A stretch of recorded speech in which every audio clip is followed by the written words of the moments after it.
Jazz here, and I am so digging the Geekcast Radio Network. Greetings, humans. This is Starscream, and you're listening to Toycast.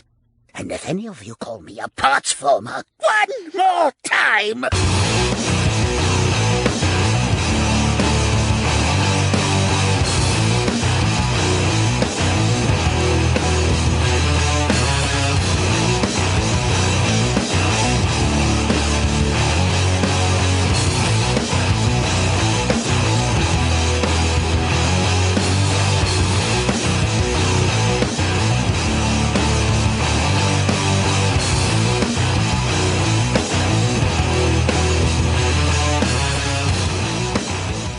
Now, Toycast. Oh, yes. Listen in to the only toy podcast you will ever need. Hello and welcome to an all-new generation of Toycast as we get the origins of any and all toy fans that we can. I'm, of course, TFJ and Mike.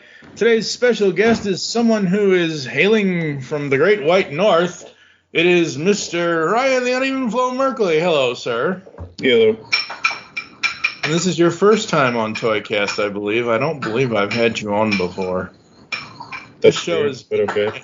Yeah, I'm pretty sure. Because I post a lot of stuff. Oh, no, I know that, but so for you, so you can, the listeners already know the history. Buddy of mine that I started the show with, Optimus Scourge, had passed away about 11 years ago. And I only kept it going till about 2014, and then I was just like, yeah, no, it doesn't, it's not, I don't want to do this anymore. So I shelved Toycast for 7 years. And then last year I ran into a couple of friends online and whatever else, and they're like, oh, we should do this, we should do that. And I'm like, oh, well, I already have a built-in audience for it. Let's bring the show back. And since I had already brought the origins to the pull bag and everything else for the last 8 years or so, I'm like, oh, how can we, translate that into toy collecting? And we end up with the answer to everything, because this episode is 142, and there are 42 questions all about toy collecting. So, nice. Yeah. Works out well. Yeah, pretty much. All right. What is or was the first toy you remember having as a kid? What is a toy? Oh, God. The first ones, Transformers are the first ones I remember, and most of them were inherited from my brother, who is 6 years older than I am. So he would have been around 9 or so whenever I first remember, like, Transformers and the like. For the first ones that are mine, or that were mine, personally, that I remember, at least anyway, would definitely be the Junior Headmasters, and it's one of the reasons why I had such affection for Nightbeat. Mm-hmm. Because I think I almost called them Senior Headmasters. The actual sort of Headmaster line, the initial one, right, had Hardhead and Highbrow, but I'm fairly certain they were my brothers. And so the first ones I remember that were mine were Nightbeat and then Hosehead of the juniors, the smaller Headmasters. Mm. And and then Nightbeat would eventually show up in the Marvel comics where they actually sort of used him, et cetera, et cetera. But yeah, those are the first ones I remember. Obviously, I had a number of different things. He-Man, but that was mostly my brothers because we're talking, same era. Mm-hmm. And the other big one we had a lot of was, I'm drawing a blank now. We had a lot of He-Man, a lot of Transformers. Those are the main two. Oh, geez, yeah. And these were all mine. Ninja Turtles. Of course. TMNT. The other one that was mine that I had a lot of, too. And I still have affection for this line, even though it's basically a trivia question, but Dino Riders. I loved them because I loved dinosaurs as a kid, and the dinosaurs themselves, those molds are so good, they're still being used today by actual museums and the like to make merchandise. You can still find like a lot of the Dino Rider molds around. It's yeah, it's just amusing to me that that's what caught on, or that's what has sold all this time, and somehow Dan Larson talks about it on Toy Galaxy, but a lot of people have over the years. Like, how did that fail? You've got dinosaurs, you've got laser guns. It was an expensive TV show. It kind of had comic books. It kind of had everything, and somehow it just failed miserably. Frankly, well, it's really sad. Yeah, it is very sad, and I also think that things that are, and we've seen how this has happened over the years.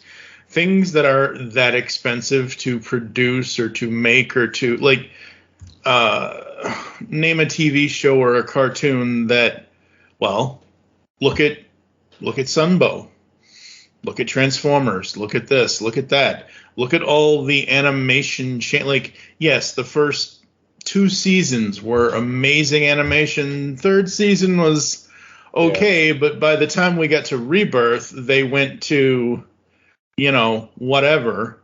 You know what I mean? But we talked about it when we recorded a show for another one of your podcasts, but X-Men the animated series. Yeah, season 5. Boy, the last season, hey, let's just that was some bad animation. It was not good. That's one of my favorite examples of it, because you could tell that they just dropped off.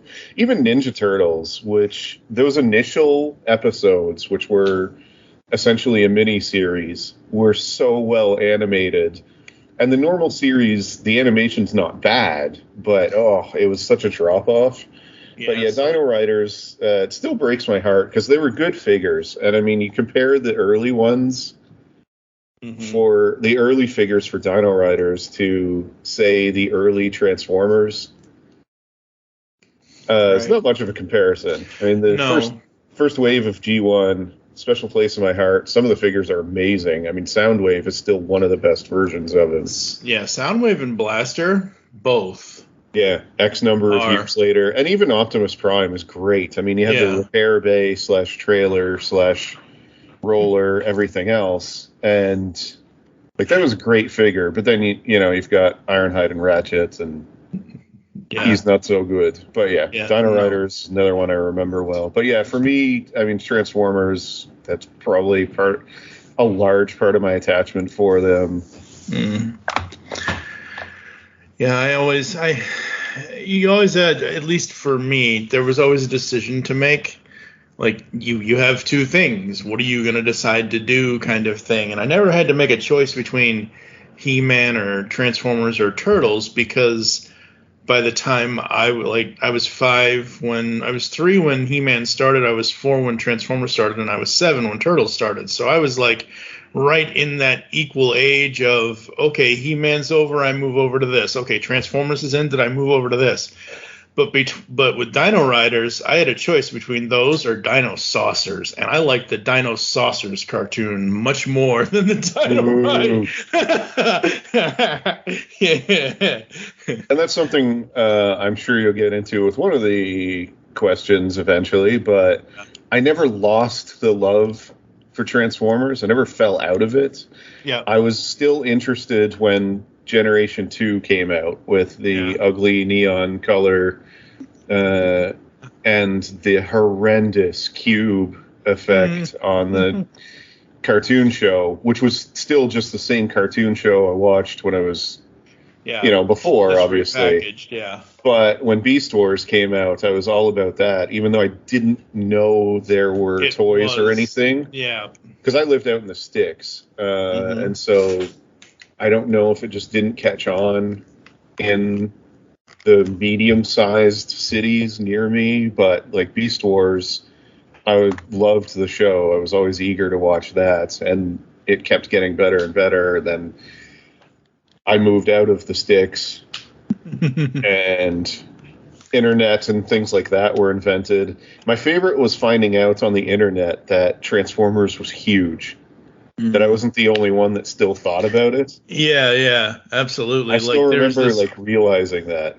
Yeah, there was this whole community of people that at the time, I'm sure there were plenty of people who were like the people of today, where it's like, oh no, you can't. It's G1 only. Oh my God, those Beast Wars. Like there were plenty of morons back then. Trust me. Was it really? I see. I never had that experience, but the truck not monkey threads. Oh yes, that's toys.transformers are epic. Oh God. Was there a particular adult who was supportive of you playing with toys as a kid? Was there anyone? No. Next question. No. There's nobody remotely supportive. They were not about that. They disliked my enjoyment of video games. And so the other part of the question before you interrupted was there anyone who was unsupportive? Yeah, everybody there. Really? Oh, yeah. And I mean, like, I had remembering that, and this would be fun to me if you're talking to somebody younger. I'm 41. I'm an old man now. But if you're talking to somebody younger, I think it'd be a lot different. But when I grew up, all this stuff was not remotely cool, especially once you get past, like, 8. You know, it was comics, video games, toys, all that stuff is not cool. It was not in my like local area. You had to love hockey, which was another problem because I latched on to football big time. I always liked football more than hockey. I was just destined to not be cool when I was younger. and I tried to be into the things that were cool or hot. Like I would try to listen to New Kids on the Block.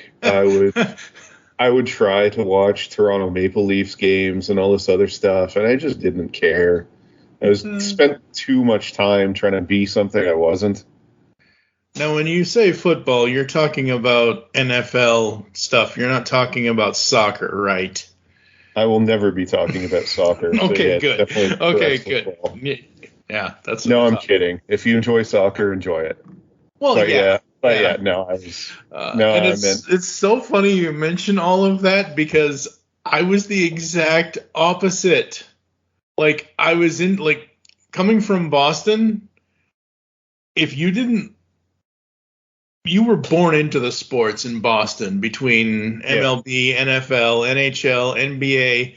You bled all of those, those teams, and the same thing with New Kids because they were from Boston. It was like, I remember I had like two different New Kids on the Block shirts at one point or another. And for me, what you're talking about things being uncool by a certain age, I would say around 11 or 12 for me. So 91, 92, kind of at the Simpsons height when that started and whatever was when it kind of like was. So I was in a hick town. You have to understand that too. So stuff that was musically, the stuff I liked stuff like Public Enemy, NWA, and Heavy D and stuff like that when I was younger. Mm-hmm. So that wasn't remotely popular. What was popular in the area was either what was ultra popular in mainstream stuff, so pop music. Mm-hmm. I mentioned like New Kids on the Block and stuff like that.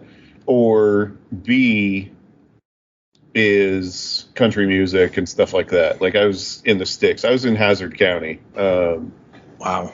And so, none of the stuff I liked was even like remotely popular or likable. I did dabble in some of the stuff that was popular. Ace of Base, The Sign, still fantastic. Oh, God. It's a great album. No, anyway, but not a lot of it. So.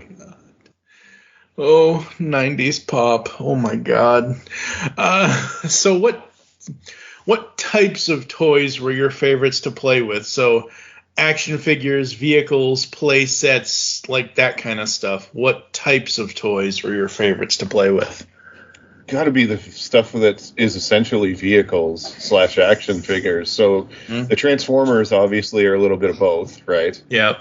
I liked Mask. I liked that a lot in the later years and stuff. Again, that's basically a little bit of both. Yep. I did enjoy He-Man, and those were kind of the play sets, that kind of thing. We had Castle Grayskull. Never had Snake Mountain. I had Snake Mountain for about a year, I think, and then I don't remember what happened to it because I remember playing with that microphone all the time. Well, that's probably what happened to it. Somebody got sick of it, and no, anyway. That's probably true. So yeah, I probably lean towards the action figures and stuff, and I definitely still do. Yeah. Was there a particular toy from your childhood that really stood out more than the others? Nightbeat is one because it was mine. I deeply regret selling all my old G1 Transformers. Mm-hmm. In a weird coincidence, I, decades later, bought back some of the ones that were mine. Mm-hmm. And I didn't even know it at the time. It was when I got them home and I looked at everything, I just realized, like, hey, wait. I mean, it's possible that, somebody chipped one of their MicroMasters in the exact same place that I did as a kid, but I doubt it. But yeah, I think the Headmasters in general, which is probably part of my affinity for them, those are ones. That's probably it. I don't hold an awful lot of nostalgia, believe it or not. Like Transformers and my love for them wouldn't have been sustained if it wasn't good in terms of there's a reason those characters have lasted so long, right? I mentioned it, again when we recorded, but there's been nearly 40 years of Optimus Prime now. If Optimus Prime wasn't a good character, there's no way he sticks around that time. There's no way that anyone cares about Darth Vader if he's a crappy villain 30 years later, So, yeah, there's a reason that they've hung around. So I am on the amazing tfwiki.net, and I'm looking at Nightbeat's toys, and Nightbeat with muzzle, Headmaster, 1988. No. I'm just saying, I'm looking at this and I'm like, oh, that's really cool. And then I look at and then I look at the caption under the main they have an image of Nightbeat in his vehicle in robot mode with muzzle next to him. The caption, too cool for play school. Yeah. Cool toy. It's a cool toy. It wasn't a great toy. He envisions a lot of what wasn't great about a lot of the G1 stuff in that his legs don't move at all. There's no visibility. Yeah. The arms can move up and down just at essentially a bald shoulder joint, and that's it. Yeah. Nothing else moved. And what's funny is I have purchased every version of Nightbeat since. Mm-hmm. I would argue the best one, until what I'll get to momentarily, was probably a recolor of Energon Hotshot that came from the Fun Pub fan club. You can actually see it as part of the timeline one after that. Because to 2008. I don't hate it, but I don't know. So that's the other problem. Every other Nightbeat has been a recolor of somebody or a redesign. And anyway, Nightbeat was a retool of Hotshot. That Nightbeat was. And then there's a Generations Nightbeat, which would be the next one. Yeah, and he was a retool of Jazz and kind of a retool of a Bumblebee version. Yeah, the Thrilling 30 Bumblebee. Yeah. They eventually switched over to the Bumblebee, but initially I feel like the Jazz might have worked better, but whatever. They switched to Bumblebee. And then, that's basically it for actual Nightbeat ones. The tiny head and stuff doesn't count. And then I had to finally buy a third-party Nightbeat to get a good one all these years. So... Yeah, I'm looking at this stuff, the stuff that TF Wiki has listed, and I'm like, poor Nightbeat. Yeah, to be fair, the original Nightbeat isn't who he was. He's actually, I keep wanting to say Athena. No, it's Minerva. Was the Japanese version. Minerva was female, the first released female Transformer.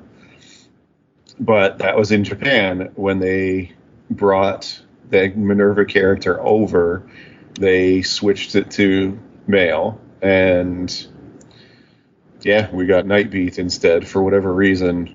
Because I guess because G1 just could not release any female Transformers, because obviously RC wouldn't get one until decades later.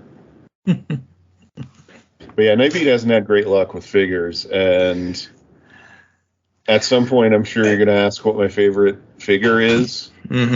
I have had to go third party for a lot of figures. And that's going to be part of the discussion. It's funny because I seem to like obscure enough characters that they just can't get, although anyway, one of them we'll end up talking about has had a billion characters. Anyway. And it's, we've worked together for years now on the comic stuff with the pull bag and whatever else. And every time I read anything that Nightbeat says, for some odd reason, I always hear it in your voice. And I'm looking at his. Oh, you poor soul. Hearing anyone speak in my voice. Stop it. I see the quote here on TF Wiki from Omega's Conundrum. For me, it's all about the details. Look closely at something and it'll make sense. If it doesn't, look closer. That is pretty accurate to me, yeah. Thanks to More Than Meets the Eye, I now hear Idris Elba. Wow, yeah. What? I mean, he's got a great voice, too. Oh, yeah. I'm agreeing. That, of course, is a reference to, in More Than Meets the Eye, his hollow avatar bears amazing resemblance to Idris Elba. Yeah, it's very cool. Do you prefer the label of action figures, dolls, toys, or other labels? Don't care. I mean, I wouldn't say dolls is accurate. I think dolls is a subsection of them. But to be fair, like, they're all action figures, really. Like, if you have a doll and you're playing with it, you're still making it do actions, I guess. Like, I don't know. True. And they're all toys. It doesn't bother me or anything anymore. I mentioned it before. It probably used to. There was probably a time when I said, like, no, this isn't a comic book. It's a trade paperback. When I cared about any of that stuff. Novel, yeah. Yeah. I eventually got old enough, and I was like, I don't care if people... If people look down on me on what I like, that's their problem. Yeah, exactly. For me, it's a toy or it's action figure. It doesn't really matter. Yeah, I think I definitely used to care. That is I probably said, like, said action figure, or no, it's a collectible. That only applies to Funko now. Anyway, that's a whole other story. Good guys or bad guys, which were your favorites to play with the most? As a kid, good guys. Getting older, I had more of an appreciation than some of the other ones. Like Shockwave, Soundwave became sort of favorites. Yeah. What is or was your favorite toy vehicle or playset as a kid? As a kid, playset, Thunder Mountain, which is from Mask. I believe it's Thunder Mountain. You mean Boulder Hill? Boulder Hill, dang. Yes, Boulder Hill from Mask. Yep. Favorite vehicle or toy? God, G1 Soundwave was fantastic. He's technically not a vehicle, though. That's true, I guess. That's a good point. I mean, unless they're going to put wheels on him somewhere. I guess. Vehicle, then Optimus Prime. I mean, there you go. I played with that G1 thing so much, wore out some of the joints and everything. Yeah. Did you and your friends ever pretend with your toys that you had? By this, I mean, did you say, I'm going to be this toy and you can be that toy? Like, Ryan, you can be the piece of glass and I'll be the Coke bottle top or something. No, that stuff happened. That was a schoolyard thing, so yes. Yeah, absolutely. That was so schoolyard stuff for me as well. What features define a good toy to you? How true does the item feel in comparison to the source material likeness? I grew up with G1 and that era, so if it wasn't accurate, it didn't bother me. Let's be honest, a lot of those Generation 1 toys just really didn't look like their cartoon counterpart. Some of them did, but a lot of them didn't. And it never bothered me. It was always about the imagination, that kind of thing. Now that I'm older, the biggest thing for me is probably some type of posability. You got to be able to make it look cool. Yeah, I think the difference is when we were growing up, 4, 5, 6 years old in the mid-'80s, we were watching Bumblebee and Spike on TV. And Bumblebee was like, even though he was the smallest bot amongst the Autobots, at least in the beginning, at least in the, the early, there would be other smaller bots later, but, you look at him and, next to Spike, and Spike is a human like us, and Bumblebee is gigantic. And then you look at Bumblebee's, it wasn't a Micromaster. What was it was Minibot. Minibot. Thank you. You look at the Bumblebee toy and all of the Generation 1 Bumblebee / Goldbug stuff, and it's like, this thing fits in between my thumb and forefinger. There's something wrong here. Well, yeah, scale was never the strong point. Like Metroplex was not city-sized, and for the other figures, that kind of thing. Yeah, there's that. Yeah. What does toy packaging have to draw you in? So you go into a toy store or wherever. A toy in it. Okay, well. No, I'm serious. That's about it. I don't care about the packaging. So one of the things, too, and again, this probably goes into why I like this sort of action figures and that sort of stuff. It's just a box if I buy it and leave it in, so I generally don't do that. Okay. So, I don't care about the packaging. It's what's in it. It doesn't make a difference to me. So, I'm sitting with Highbrow beside me from the G1 packaging, and the G1 packaging is neat. Yeah. This is the recent sort of re-release. Right. And it's Titan Master Highbrow that's inside / Headmaster recent. Anyway. And it's a neat touch, and I like that. But yeah, I'm still going to take him out. It's well, I guess you answered the next question then. Uh-oh. Do you open your toys or do you leave them in the package? If you keep toys packaged, do you have any specific criteria? So if I keep toys packaged, it has to be because it looks better in the package. That's the only criteria. So a lot of my Punisher stuff, because it's not superposable, sits in the package because the packaging looks cooler. It improves it. Another personal favorite is I can't remember which con, but anyway, it's a con exclusive of Captain Kirk from Star Trek II, The Wrath of Khan.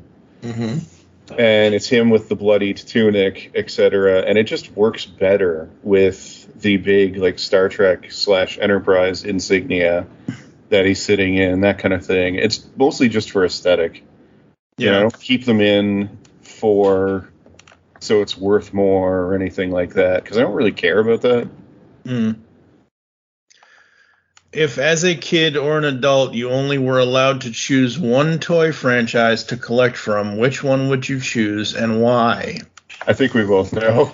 Yes, but the reason why I find this question funny for you is because you have such a love for the Punisher as a character, and you but it doesn't matter. And I like a lot of the Marvel Comics characters, don't get me wrong. I like a lot of, I've got different Batman Beyond figures, for example, anytime they get around to releasing a Terry McGinnis and other series and that kind of thing. But no, it's still Transformers. I still think they are some of the best toys, even the stuff being made now. Yep. That, granted, I lean towards the third party stuff. Part of that's character, part of that is there is no main line. Risks. Yeah. Yeah, and part of it, and the mainline stuff is getting so damned expensive that it's almost cheaper for me. Yeah. So yeah, it's a combination of different things. But even without that, the Transformers being released now are awesome. So True. As an adult, do you prefer vintage toys or modern toys? modern. So I mentioned it before, like posability, that kind of thing. I sell the G1 versions if I get a recent one I like more. I think it was off air. I was mentioning it.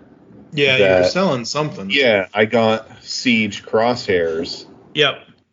And I like him a lot more than G1 Crosshairs. So G1 Crosshairs getting sold because I only have a certain amount of room. And yeah, I'm going to display the stuff I like or that I think looks best. With the exception of, so that's one of my rules, is I can only have one of each character unless it's a favorite, and the favorite classification is only like a handful. Obviously, Optimus Prime and Megatron, you essentially can't have just one. No. Of them. Yeah. But beyond that, it's Shockwave, Fort Max, and Nightbeat, and that's about it. I try to keep only one of a lot of the others, even like Rodimus Prime. There's only one Rodimus Prime anyone needs now. Hands down. I have the DX9 third-party one. I like it more, but yeah. Anyway. Have you seen Kingdom? Yes. Have you seen Kingdom? Like, literally, this thing is what I wanted as a 6 and 7 year old, like 30, 40 years ago. Like, it took them 40 years to make it's really nice. It's a great figure, but the DX9 one's fantastic, too. I'm not saying it's bad. It's just... No. I know you're not. Yeah, I know you're not. I got the DX9 one first. Yep. It's DX9 carry. I got it first, A. And then so B, during that time, I had the option and ability to get the repro labels and everything else put on them, and TA's gorgeous. And the Siege one is Kingdom one is gorgeous too. I keep lumping them all in, by the way. Earthrise, it's because Siege, Kingdom. It's the trilogy. It's annoying. So, it's basically just one line, and so I just call it either Siege or whatever. Yeah. Hey. Anyway, what is one toy you can always play with? Since I got them, the third party, I haven't been able to put them on a shelf yet because I just toy around with them all the time, including right now. But now I can't even remember the name. That's not good. It's the third party Nightbeat that came out recently. Absolutely love it. It's not perfect, but a terrific representation. Yep. Why can I not remember the name? Anyway, there's a couple others, but that's one. As a kid, G1 Optimus Prime was kind of my jam. Yep. Even though there are always toy lines that people never purchase, are there any that you specifically and purposefully avoid? This can be toy lines, specific characters, etc. Not really. I don't think there's anybody or any of them that I specifically dislike or stay away from. It's Fans Hobby Nightwalker. Damn it, there you go. I could not live with myself without finding that, so I was looking it up while I was answering. No, there's nothing I specifically avoid or stay away from. If I'm just not interested, I don't buy it. Yeah. And if there's a line or something I'm not interested, even for Transformers, I just don't get any. But, I don't get mad at people who like it or anything like that. I just, it's not for me. Like, a lot of the Cyberverse stuff is amazing, and I'd love to get into that. It's fantastic. Kids growing up with the Transformers are so lucky. They've got so many different lines and versions and stuff to choose from, if by some miracle they can afford it. But, I haven't picked up much of the Cyberverse stuff. Yeah. It's funny, I always buy some and I donate it to, we've got various charities around town that give to needy families, so the kids get something for Christmas. And I always buy the Cyberverse stuff, and I always want to take it home and play with it instead. That's also why I always make the drop, like, at the same time when I go to, it's in the same building as the Toys R Us, thankfully, or else I'd run home and... Yep. Start playing with it yourself. Bust it open myself. Yep. Are there any toy lines in the past or currently you wish you hadn't bought them? Are there any toys that you may have sold that you regret letting go? G1 Transformers, never should have got rid of those when I was a kid. Sold my Ninja Turtles at the same yard sale, which, I mean, I would have gotten rid of them at some point. I just wish I'd sold them for more. Those are the main ones. There's nothing I really regret picking up. I don't know. I'm trying to think of ones I've never liked. Some of the Transformers classics, like the early ones, I know people love it, and I've never understood why. But the big one for me is probably Classics Octane, and I can't remember. They couldn't use Octane. I can't remember his name now. But yeah, that was one. There's not many. There's stuff I've sold, but I don't regret it. I don't know. I don't regret purchasing it, I should say. Tankor. Classics, Transformers Classics Tankor. That was right. They couldn't use Octane as the name. I don't know why. Never liked it. His Universe 2008 figure is kind of cool. That's probably the one I'm thinking of, yeah. I don't know what it is. Yeah, that is Tankor, yeah. Yeah. It's kind of cool, but... Yeah, I'm weird. Yeah, I always felt that some of the season 3 characters that got introduced never really got a good shot, and then no one else will use them. And I think Octane is one of those characters because he never, he had the one episode with him and Sandstorm, the couple of episodes, and then Thief of the Night, with him and Triptychon hanging out. Yep. That's about it, yeah. Yeah. How large or small is your toy collection? Do your toys take up the whole house, or are they relegated to one room, shelf, or something like that? They're on every flat surface. There's something. Just looking around, it won't necessarily cover them, but every flat surface generally has a Transformer or Punisher or Batman or something on it. If you keep track, go ahead. And then there's some of the large ones too, by the way, I should note, the second bedroom, the comic shelves, which are just filled with, the entire bookshelves are just comic trades, but on top will be some of the large Transformers, like my super oversized knockoff Predaking, which I adore, or Armada Unicron. And yeah, you're about to ask me what it is in numbers. I have no idea. I used to keep track. I don't have a clue anymore. Yes, if you keep track, how do you keep track of your collection? Yeah, I've pared it down. I don't bring in anything without essentially getting rid of two. I have a bunch of rules, and then the other rule is if I find something or something like that, or essentially if I wasn't aware of it or I forgot about it, I have to sell it.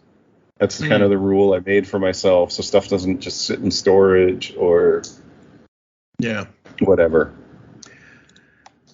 How do you display your toys? My favorites are in cases, and they are the IKEA clear glass cases. The Detolfs, yeah. Yeah, and I've lined the front and back with LED lights, and the LED lights have a remote, and I can change the colors and everything to them, so they're multicolored, and yeah, that's how my favorite ones are displayed. So the Transformers, a lot of the third parties, including my absolute favorite third party Transformer, are in the cases. There is one case which the top level is just Punisher statues and stuff. So it's ways like that. That's most of it. If you could only keep one toy from your entire collection, what would it be and why? Yay! All right. One I haven't mentioned, and he's one of my favorite characters, which I did mention earlier. It is a third-party toy, and it is Perfect Effect Warden. He is better known. It is the IDW version of Fortress Maximus. Yes. I adore that figure. I think it's one of the best third-party figures. It is one of the best. He's phenomenally posable. He has a design that I never thought they would actually be able to do. And they eventually released an upgrade kit for him, which added sort of a little more height to his legs and made the leg guns a little more prominent. I don't know. I just love it so much, to the point that I ended up unloading the actual original Fortress Maximus because I liked this version so much more. Right. And yeah, it is one of my favorites. Looks fantastic. And he's on the shelf with my other ones that are my favorites, which is, I mentioned DX9 Carry, which is a third-party Rodimus Prime that I'm going to make you look at pictures of as soon as we're done. And then sort of one of the other best figures ever released for Transformers, which is official, and it's Masterpiece Optimus Prime, which is he is a near perfect figure. Masterpiece Optimus, are we talking MPO1 or are we talking MPO4? I'm talking about, I have the initial MPO4. I have more than one version of it, of the Japanese one. They released one in America with the battle damage, which I ended up getting rid of that one, and I got, because I hated the battle damage. It was kind of lazily applied, frankly.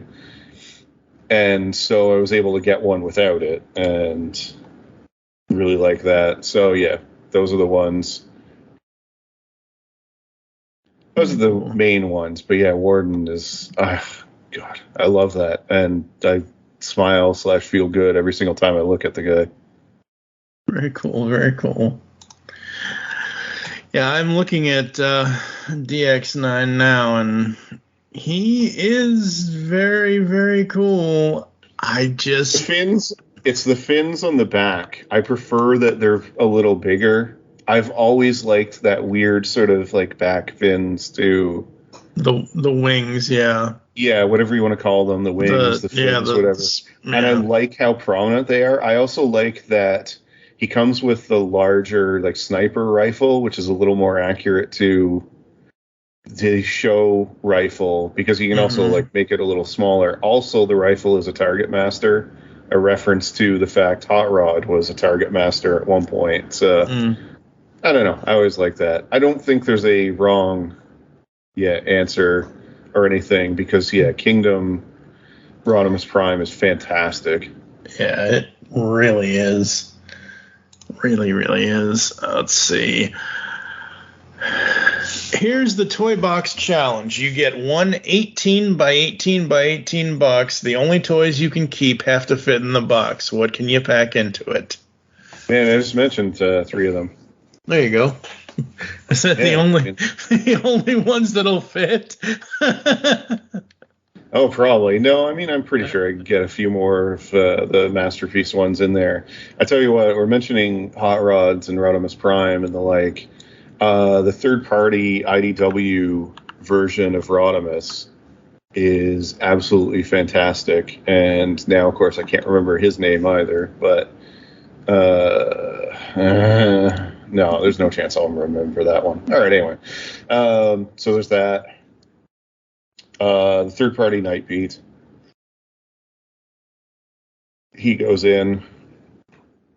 That's about it. There's no chance my oversized Predaking is going to fit in. So, because I love that one too, but yeah, he's not fitting in. Not with anything else. So. No, he's way too big. Way too big. Are you a Funko fan? No. I mean, I don't have anything against them, but I think they are great for the niche stuff. Yep. Stuff that I don't think will necessarily see a re-release, although some of the Funko stuff I've been surprised by. I mentioned to you before Darkwing Duck. I never expected Darkwing Duck to get reissues or new figures, so I'd picked up the Funko ones. So yeah, that's a good example. Yeah, I don't have anything against them. I've seen some people that are just real nuts about not liking them, which I don't get it. I don't see how it affects you if people enjoy them, but hey. Yeah. But yeah, So, just for the most part, they're not necessarily for me. yeah, I mean, for me, and I said this in my episode, I say this in almost every episode of Toycast Origins.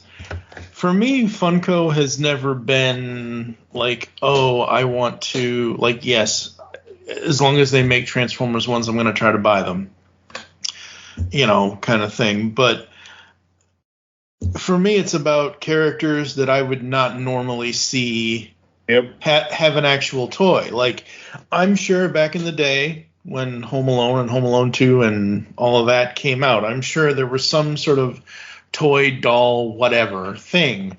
But the fact that I can sit here and look at a regular version of Kevin McAllister and a Target exclusive here in the U.S. Version where it's him in his winter gear when he's walking home from the store when Harry and Marv chase him. So he's got his hat on and, you know, he's holding his whatever he's holding. And then, you know, you get things like Christmas Vacation with Cousin Eddie and Clark. And in the original Clark Griswold, he's holding the reindeer mug, and it looks like it has the eggnog in it. There was an FYE exclusive where it's him in his winter gear, and he's holding the burnt-out sled from the sled scene. So for me, and I will say this every single time, maybe next time I'll use different examples, because I can always use different examples. For me, that's why Funko is so great, is because they're making things that normally would never get an action figure line kind of thing. What's funny to me is some of the stuff that became in that I thought I would end up having to look at a Funko for something like that. And then, nope, turns out that it's really popular. My favorite example of that probably is Gargoyles, which all of a sudden has got just a ton of merch to the point that there's a board game with miniatures and everything else now. Like, it's nuts to me that is so fondly remembered, because it came out to, you know, essentially before internet was normalized. So I guess I didn't know how big the fan base was for it, and apparently Disney didn't. And yeah, now it's everywhere. It is very much everywhere. What was the most money you spent on a toy?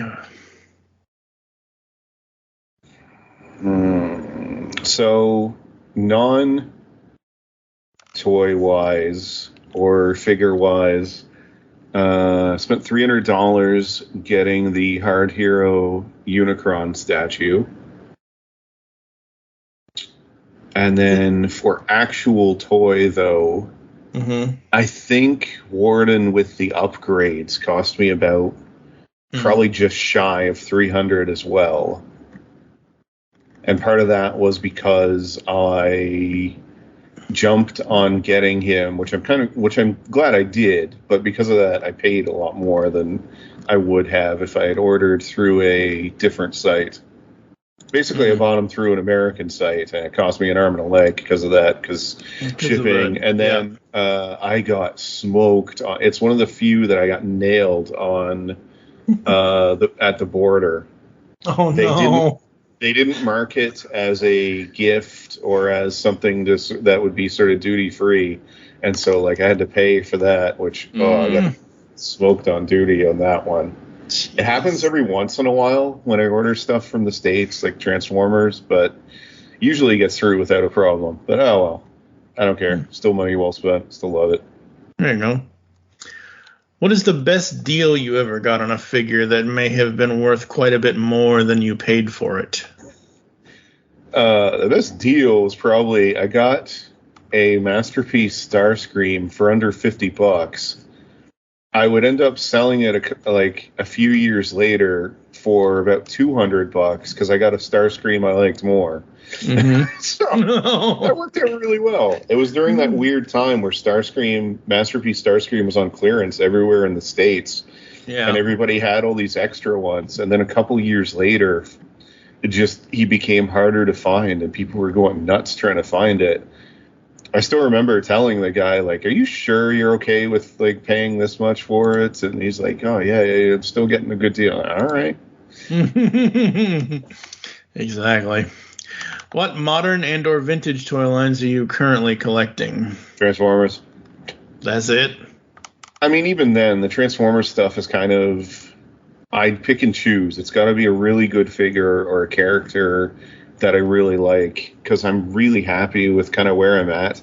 I used to have this thing, and God, I mean, you can probably tell back in the TF Wire days, that kind of thing, that I thought to be a fan of something, I had to have merchandise of it. I had to spend money on it or something like that.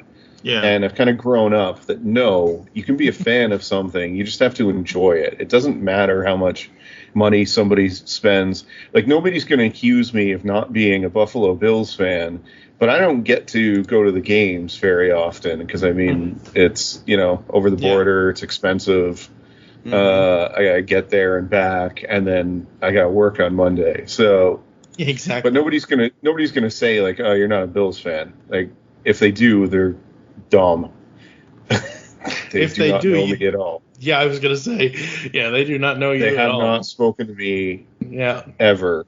So, no, I mean, I've kind of grown out of needing stuff all the time. So I just sort of collect, and it's kind of relaxing now. It's more of a hobby instead of a compulsion to prove that I enjoy something. And for the Transformers, it's just kind of looking at characters and figures that really interest me. So, for example, one of the more recent ones that I really like, Kingdom Megatron. And when I say Kingdom Megatron, I mean Beast Wars Megatron. Right. I always wanted Beast Wars Megatron when I was a kid, as in the original version of him. Mm-hmm. But now with the re-releases and with the new figures, I kind of took a look at both of them, and I grabbed the actual Kingdom one, not the re-release. And it's fantastic. And it's a character I always wanted one of, because I loved that character. And so, yeah, I picked it up. Same with Kingdom Dinobots is another good example. Dinobots had a bunch of figures over the years, none of them that great, we will say, and then finally had a masterpiece, which is fantastic. Yep. So Dinobot's on my list of guys that I can have more than one of. But he also finally got a good, like, mainline Transformer. Yeah, I think that's the interesting thing about Hasbro now, and we'll talk about that here in a little while, where it's like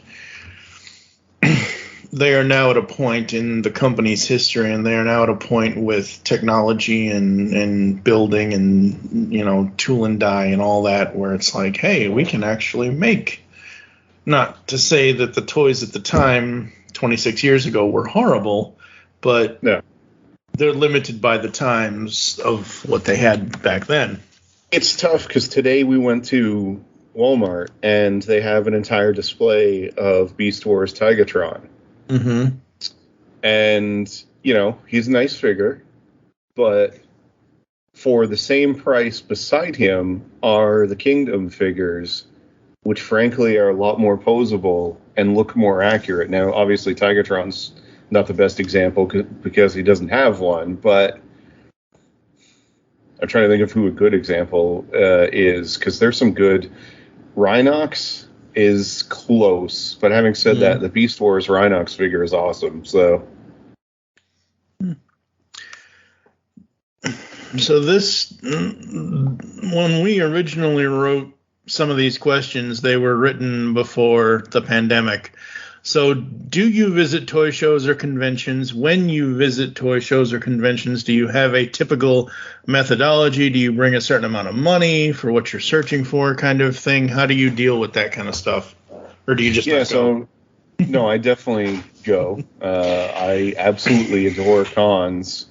We were talking about it again last night. We actually had one back in November when things had completely quieted down briefly here. And I got to go, and it was fantastic. It was great to go out again. In terms of money, just whatever I can. It's somewhere between like $400 and $800.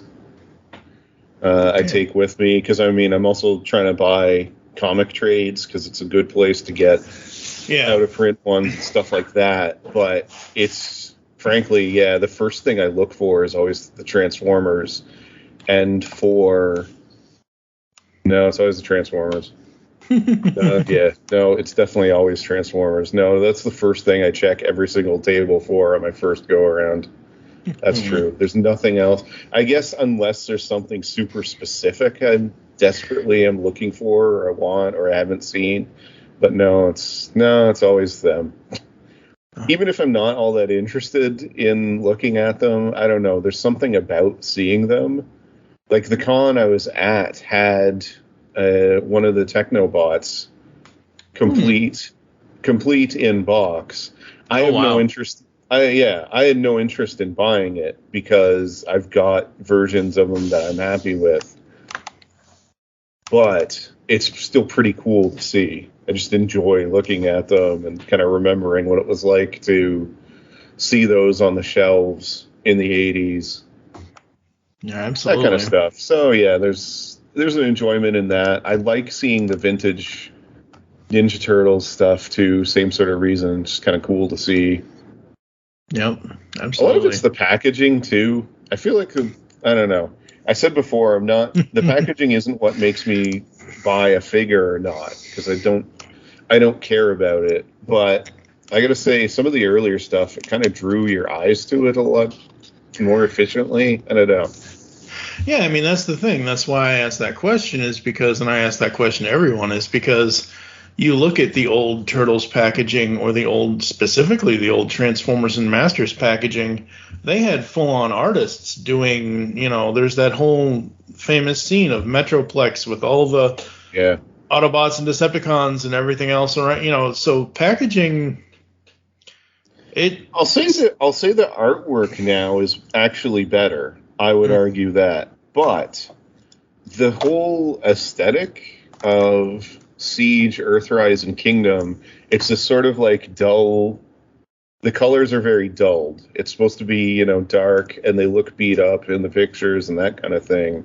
Mm-hmm. It doesn't lend itself as well to some of the colorful artwork of the 80s and early 90s. Yeah, absolutely. What do you think it is about our generation that causes our childhood toys to mean so much more to us than, say, for instance, our parents' generation? God, I miss cons. Oh, anyway.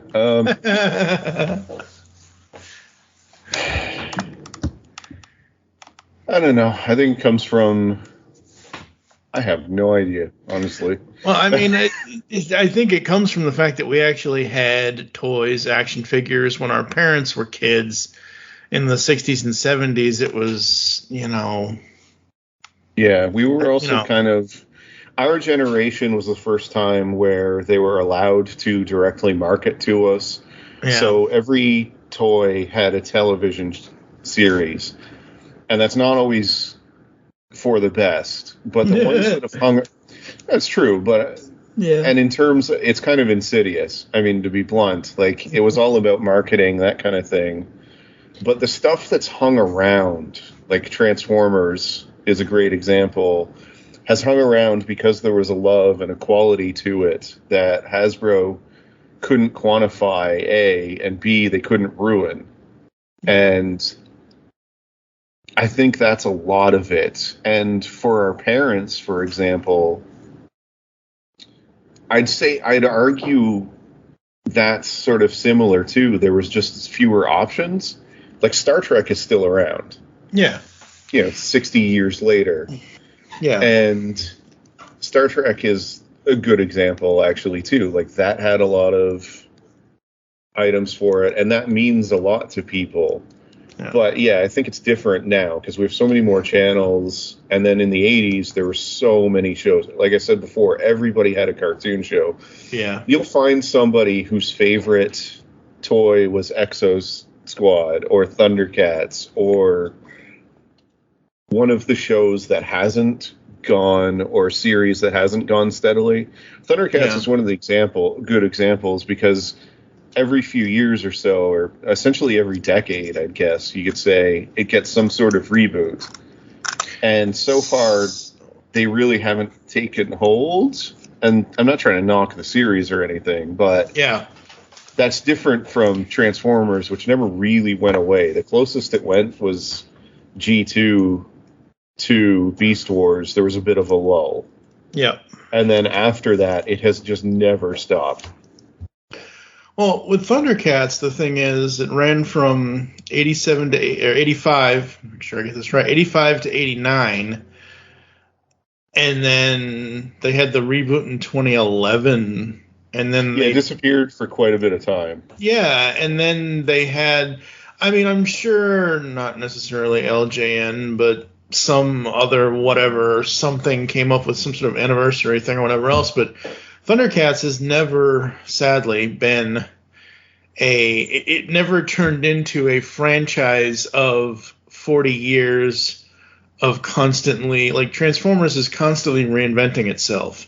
We went from G1 to G2 to Beast Wars to Beast Machines to because the one I haven't talked about because it wasn't as big in my area, and I think it's probably because I'm from Canada, not the States. But G.I. Joe is an example. G.I. Joe hasn't been as steady. It gets rebooted every few years, but then it kind of goes away again.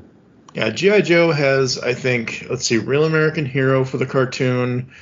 They had Resolute. I'm mixing it up with Extreme Ghostbusters, and I know that's not a thing for G.I. Joe, but yeah, that would be interesting. Maybe we could finally figure out it. Maybe we could finally figure out if Duke was supposed to die or not in the movie for real. No, anyway. You really want to try? You really want to try that? Oh God! Oh Lord! We just got a call from the hospital. Duke's okay. I mean, he got stabbed through the heart. I mean, it was pretty. they animated it like he was dead, and I know he was supposed to. Optimus Prime kind of ruined everything. So, anywho, that's because he's the worst leader ever. What is your motivation for purchasing toys? To display, play, fiddle, describe your collecting style? Are you a completionist, storyteller, cherry picker, or otherwise? Cherry picker, and it's got to look cool. If I think it looks awesome, I have some Spawn figures that I couldn't really tell you much about, despite I've got a decent amount of knowledge of Spawn. But some of those McFarlane figures just look awesome. Mm-hmm. Even and Sarah has like some of the McFarlane stuff, and we don't even know what it's from, but it just looks cool. Have you ever purchased a toy for a child with the ulterior motive of playing with it yourself? No, we don't have any kids or anything. I don't buy fun toys for the cats. I told the story earlier. I mean, I buy the Transformers every year, and I wish I could play with them because and then you donate them. Some of the Cyberverse ones, like I said, are just awesome. Do you do any toy modifications or customs, painting, build dioramas, that kind of stuff?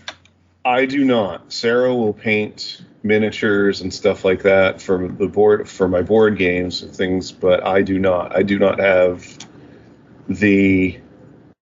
I don't know. I don't know if it's. I was about to say I don't have the technical skill or anything, but no, I could do it. I just don't. I don't know. Yeah. I don't have the time, I guess, is the biggest thing. Yeah. Between all the podcasts I'm having you doing, working and life, and anyway. My video games. My love of figures, reading comics, and playing Marvel Champions and other board games. Yeah. Do you think toy companies should specifically have adult collector toys, child toys, or find a way to mix both? I feel like they've done a good job of all of that. I mentioned Cyberverse, and I haven't jumped on it. I know people who have, and they love it. It's great. Some of those figures are fantastic.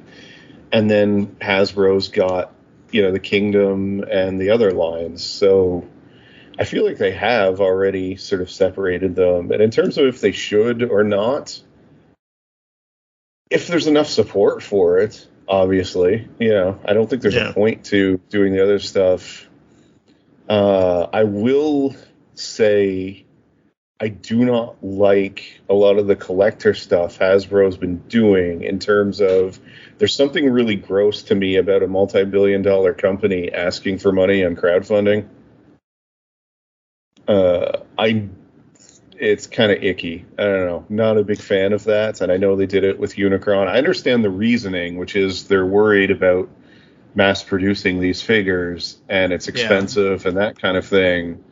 But to me, the crowdfunding should be kind of kept to smaller companies and independents and the like. It's kind of, I don't know. It just feels kind of gross when you see somebody who clearly has the money and could easily afford it. Yeah. I agree with you in an overall sense, but with special items like Unicron, like Victory Saber, that they're actively promoting that to, like, that's not... See, Victory Saber I'm more okay with, though, but I mean, everybody knows who the hell Unicron is.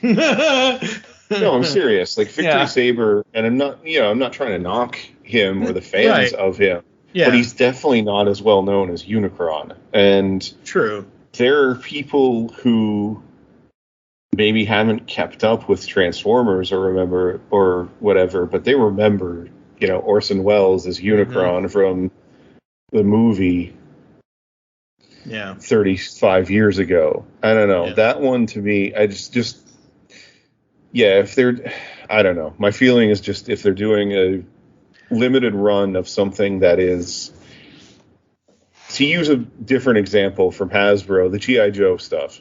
Mm-hmm. The fact that they're doing a really nice version of the Carrier, I am perfectly okay with that because I think that's a huge sort of niche collectible. Yeah. But again, like Unicron, really, Transformers is a multi-billion-dollar franchise that doesn't go away at all. True. Yeah. Yeah, I mean, it's funny that I can think of all of the major ones that have been done so far. Unicron was crowdfunded. Both Castle Grayskull and Snake Mountain were crowdfunded at Mattel. I remember Snake Mountain was like same as Unicron, $500-$600. Well, I'm more okay with stuff like that too. Like He-Man's another example of he has until recently not sustained success. And again, it's unfortunate. I loved the 03 series. Mm-hmm. That's still probably my favorite series overall. But until recently, there wasn't much. And so I was okay with Mattel doing the crowdfunding. They're also not the same size as... Who the heck owns Mattel now, actually? I think Hasbro may actually own them. No, Mattel is still its own thing, I'm pretty sure. Their own? Yeah, okay. I'm okay with that, because they're smaller, too, and I don't know. I can kind of live with that one. Yeah. Yeah, I'm pretty sure Mattel is its own thing still. They are, yeah. They have a lot of subsidiaries, but... Yeah, they changed, like, distribution things. That's why most of the He-Man stuff now you can actually find in stores, because they're not doing the club stuff anymore, but that's a whole other discussion. I'm not wrong. Yeah, Hasbro tried to buy them. So yeah, they did. I'm just saying it didn't work. No, it didn't happen. No. Do you have a "my parents got rid of my toys" story? No, I did. I wish I hadn't. I sold. I thought I wanted to get a Super Nintendo more than anything else at the time, so I sold a lot of my old Transformers and He-Man and Ninja Turtles. And to be fair, like, I don't I don't regret getting rid of the stuff that's not Transformers. I regret that I didn't get more money for them because X number of years later, they're worth a lot more, and I had some rare stuff. But, nah, yeah, that's the main one. It's me. It was my fault. The worst was selling a comics collection. Oh, boy. For a girl who had, like, we ended up breaking up not too long after. But, like, oh, that one hurts because I had some rare stuff in that. I had, yeah, whatever. Anyway. Do you feel you are coming to an end of your active collecting? If so, what has signified this phase for you? Was there ever a moment when you were done with toys altogether, kind of thing? No. In terms of the active stuff, I don't know. I'm less active than I used to be. There's a joke there, but that's not what I'm going for. I'm less active collecting just because I kind of have most of what I want, you know? And then the other thing, you know, we talked about it last night. The prices are insane. It's $36.99 for the Kingdom figures and for like the Beast Wars re-releases, which, oh boy, that is. Those Beast Wars figures initially were, I want to say, like $12 or $13 Canadian, and now selling for $37 essentially plus tax. Like, ugh. Oh, geez. The prices are a nightmare. Rodimus, Kingdom Megatron, for example, $69.99. There's $70. And I got them from Toys R Us, which still exists and is still going strong up here. Yeah. And just, yeah, it's the pricing is bad. And in terms of frequency and that kind of thing, I mean, that's dropped, but that's pandemic related. Yeah. So yes and no. I mean, I still keep an eye out. There's still stuff that I see and pick up. What is something that does not have a toy of it you'd love to have in toy form? A good Nightbeat from Hasbro. God, there's not a lot left, is there? Like, I would have said, Gargoyles is one, but all of a sudden, there's some really good stuff. Seems like everybody's got them again now. I can't think of anything. What is a toy that you'd love to have scaled up and functional for real-world use?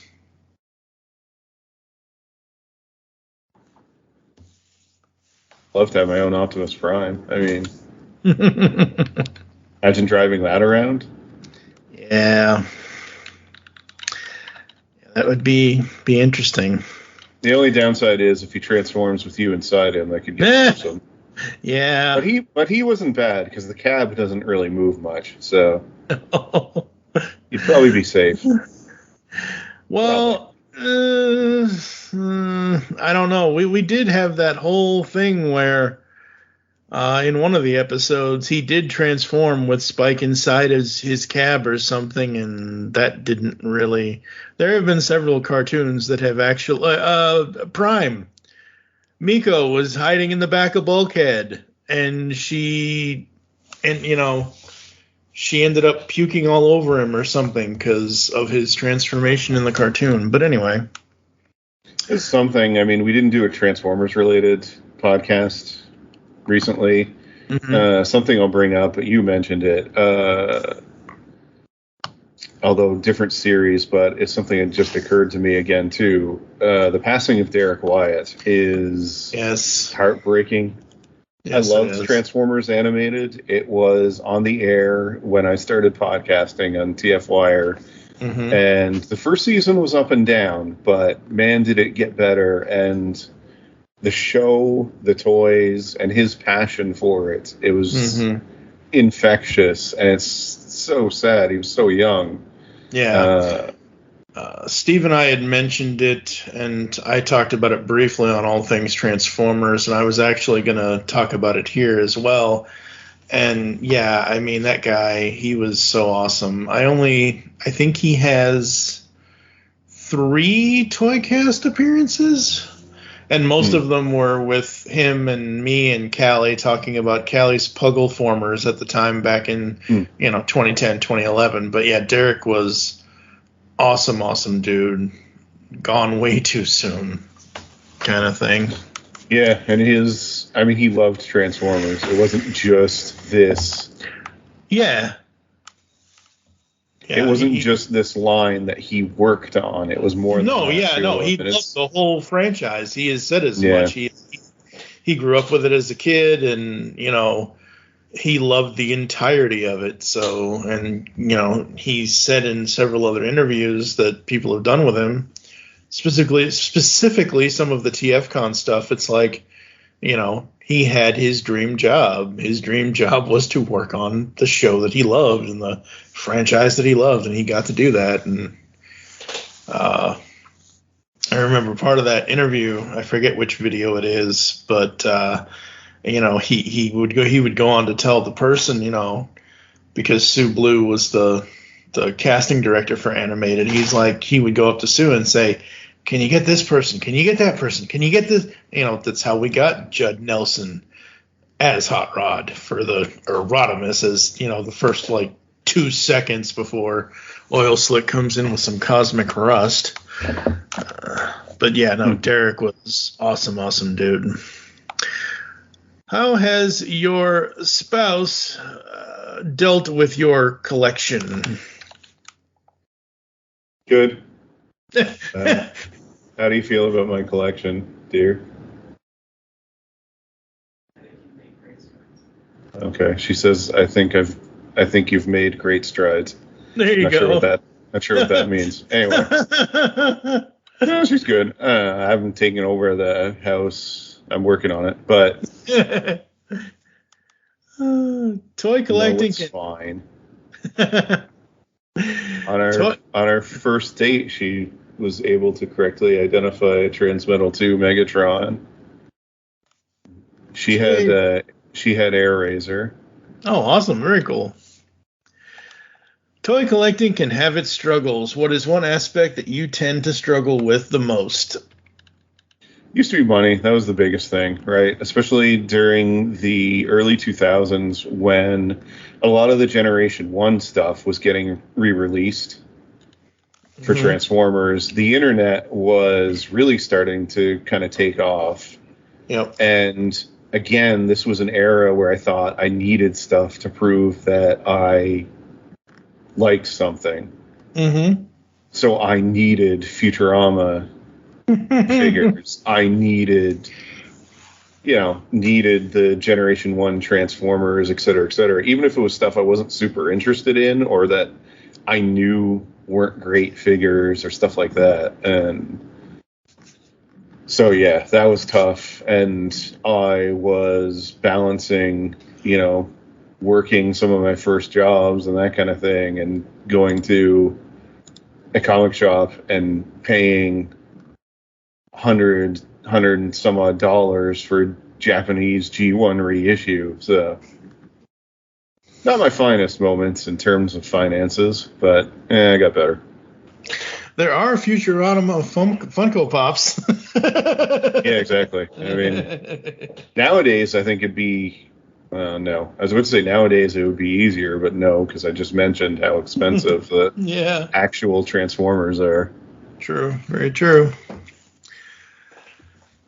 What is one positive and one negative memory you have with buying toys?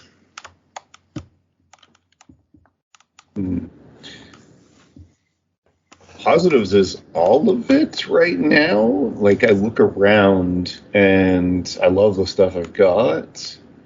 I don't know. Just sort of brings me joy. I think it looks awesome. House looks cool. Very cool. Some stuff on the shelves. Negative memories. I mean,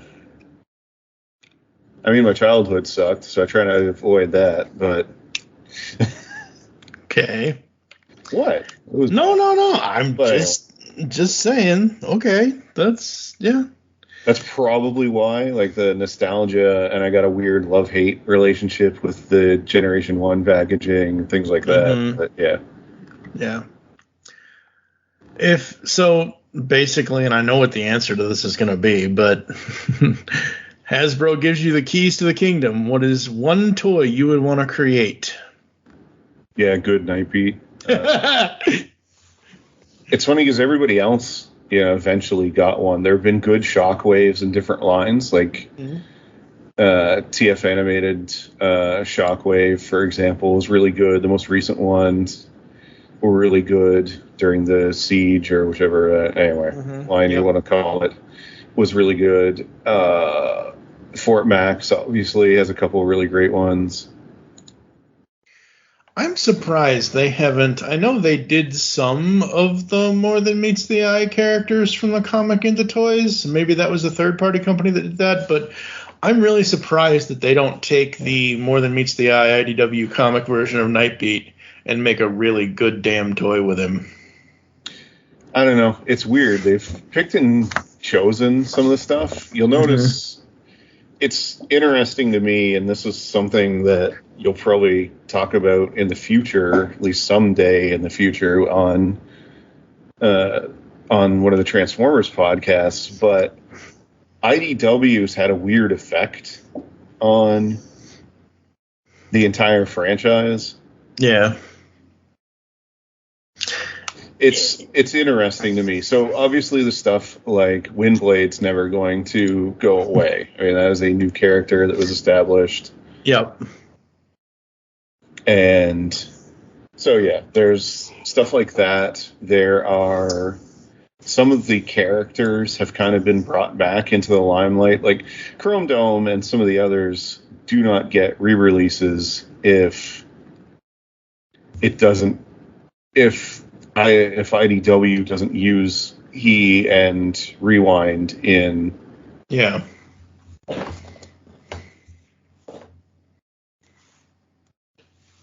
So, yeah.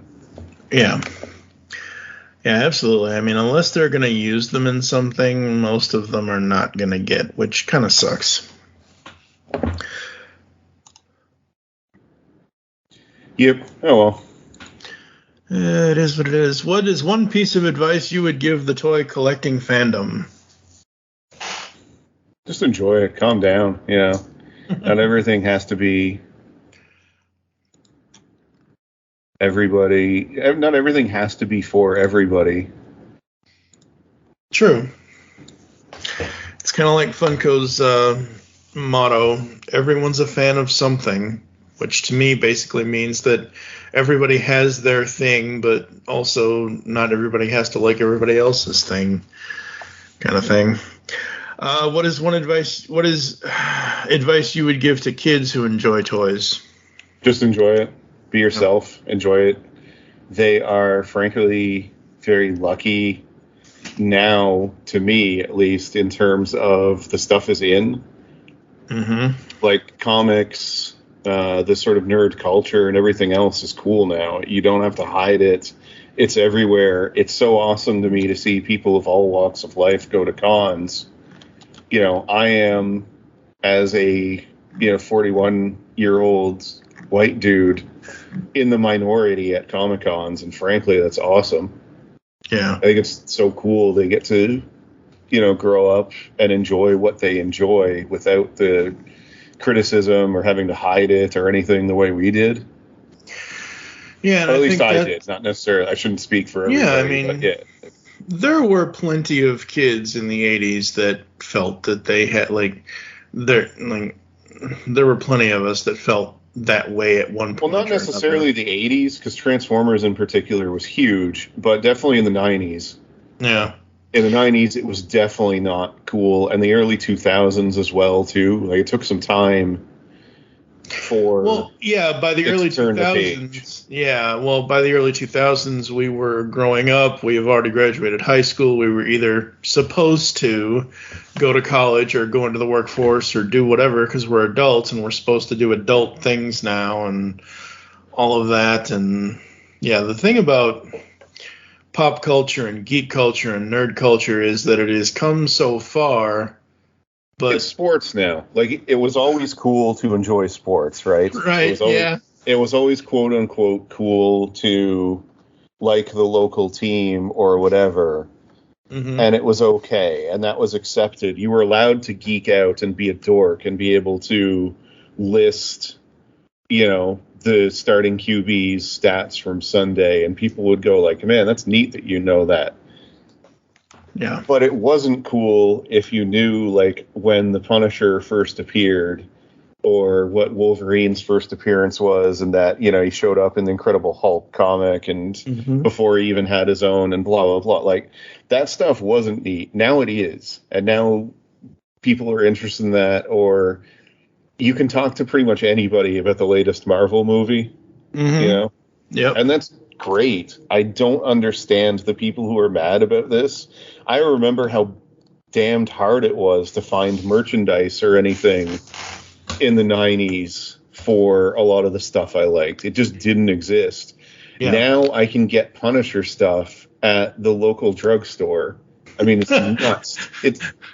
It's nuts to me to think about that, and frankly, how neat it is. Man, I didn't know CVS started selling swords.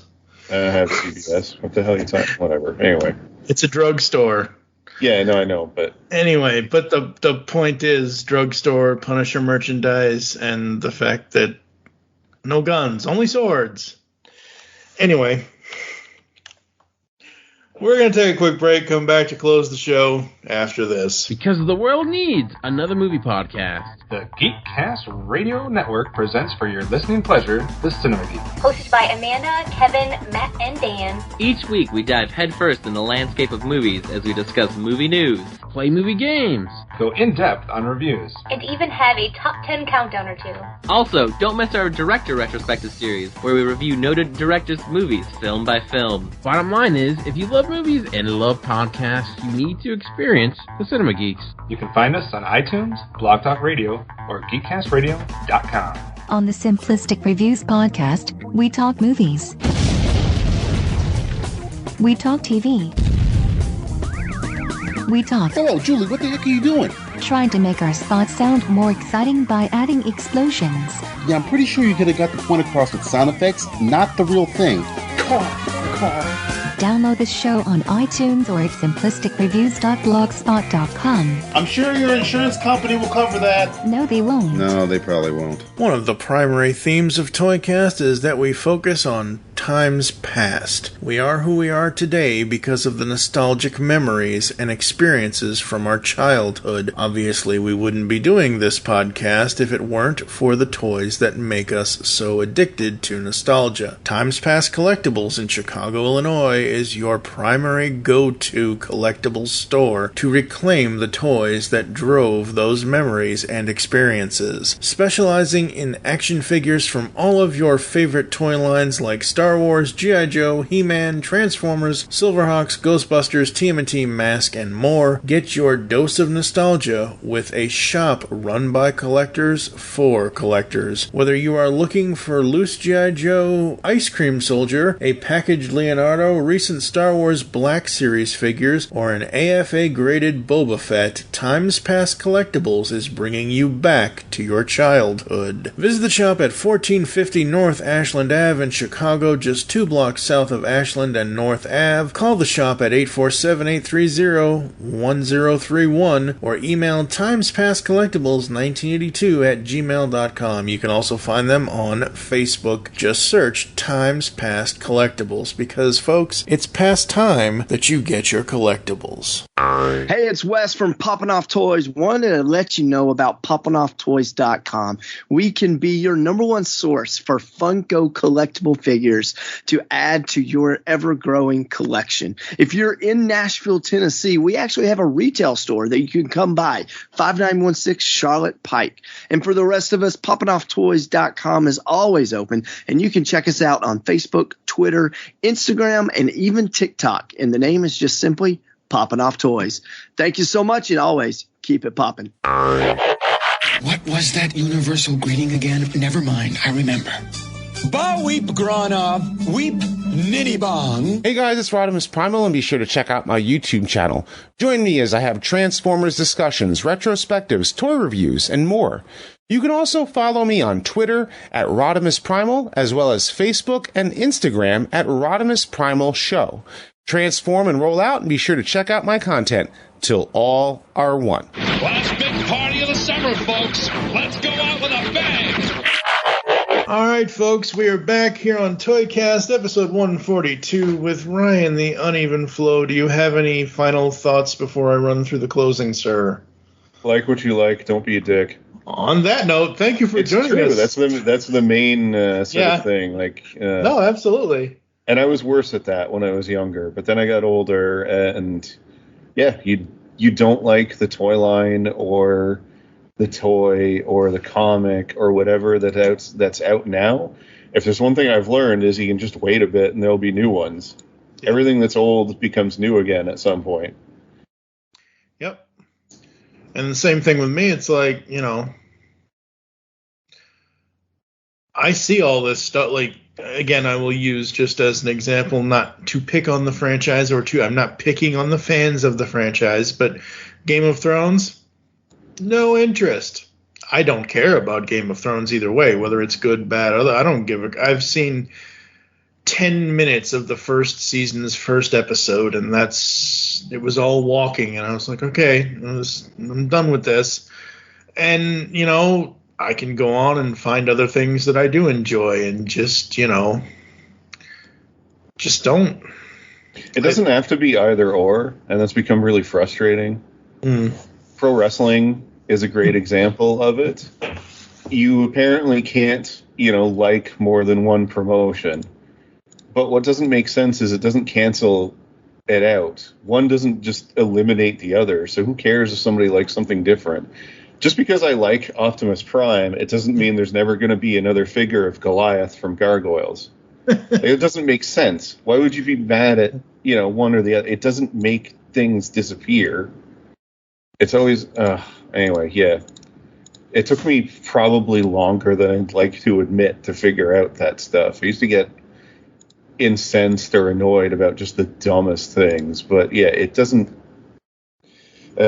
anyway, yeah. One doesn't make the other go away. It's so weird to me that there's this weird tribalism between toy lines and toy fans and stuff.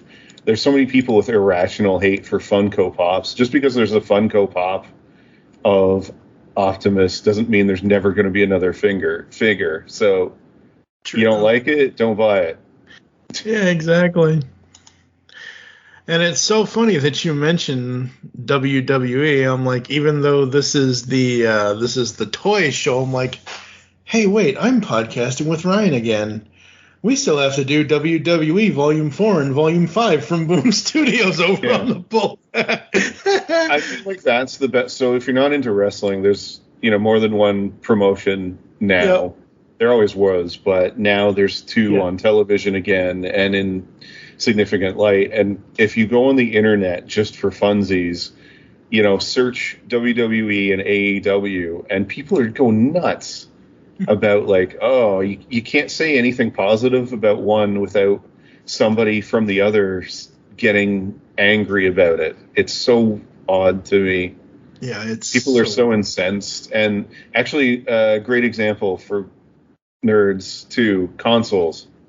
Can't say anything nice about the Microsoft Xbox without PS5 people going nuts. Can't say anything nice about PS5 without the Xbox folks going nuts. Can't say anything nice about the Switch without, it's so, it's very exhausting. This is why I prefer PC gaming. No, but you can't say anything about that, or else you'll hear about it from everybody too. It's just weird. That's the thing. It's like, because we're now at a stage of the internet's lifespan where not only does it, but it should be the opposite. I remember when I was a kid, right? You had a feeling of ownership. I needed to defend Sega or Nintendo or whoever because that was the only console I could get. Right. That's the only thing I would ever have access to. And so it had to be the best. Because if it wasn't, that meant like I chose poorly, or I'm stuck with something that's not the best, and I'm not the coolest, and blah blah blah. But as you get older, and with the internet, you have access to everything at your fingertips. Yeah, and the funny thing is that I had a similar choice, and I've told this story. I told this story a few episodes ago when I did my own Origins episode. I don't remember when it was. I'll have to look it up. I think it was I want to say it was Christmas of '86, because that's when Master System came out. But my mom took me to the local toy store, and basically, a month or so before Christmas, and said, "Here, make a choice, and whatever you choose, Santa will drop it off on Christmas." I'm like, "Oh, okay." I looked between the Master System and the Nintendo Entertainment System, and I chose poorly. And I ended up with a Sega Master System. Well, when Super came out, I was not going to choose poorly. And in Christmas of '92, I had a Super Nintendo, and I was playing Super Mario World for like 48 hours straight from Christmas Eve all the way into December 26th. Yeah, I chose poorly a few times with stuff like that. So some of my favorites were, I had a lot of the LJN licensed NES games, because I liked, the property or something, but obviously we didn't have the internet or anything to tell us that those games were crap. Yeah. But I would play them and try to convince myself that they were good. And now I look back at it now, and I look at them, and in my head I'm going, I do not have any good memories of playing this pile of crap. I should have played something better, but oh well. Yeah. Marketing worked on me. That's the other thing, man, the marketing for all of this stuff over the last 40-something years of our lives. Marketing, obviously, is what sells the shit to us, and, it is what it is. It does, and it's funny because it shouldn't work, but then you look at video games, which is probably the best example, that somehow they do work, because so many games get released in garbage condition or that are bad, and somehow still sell a bunch of units before people figure out that, gee, I shouldn't have bought this, or gee, all those videos that made it look good lied to me. Yeah, pretty much. Don't pre-order games. That's what I'm getting at. Anywho. Exactly. All right, folks. Thank you for joining us here on ToyCast. If you'd like to get in contact with us or leave feedback for the show, there are several ways to do so. Visit the website, geekcastradio.com, where you can listen to and comment on all of our content. Send any email to feedback@geekcastradio.com. Here are all the ways you can listen to us nowadays. Apple and Google Podcasts, leave us reviews, please. Yes, iTunes is still a thing. Spotify and any other podcatching client you choose to use. Follow us on Twitter at GeekCastRadio for the network. It's at TFToycast for the show. I am at TFG and Mike. What is your Twitter? At Nightbeat. Become a fan on Facebook. Go to facebook.com/Geekcast Radio Network. You can also search out Toycast or TF Toycast over there as well.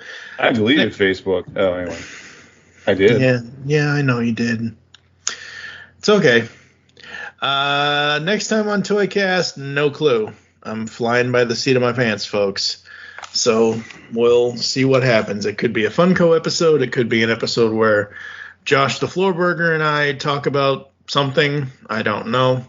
For now, I am TFG and Mike with Brian, the UnEvenFlow, me, guy at Nightbeat.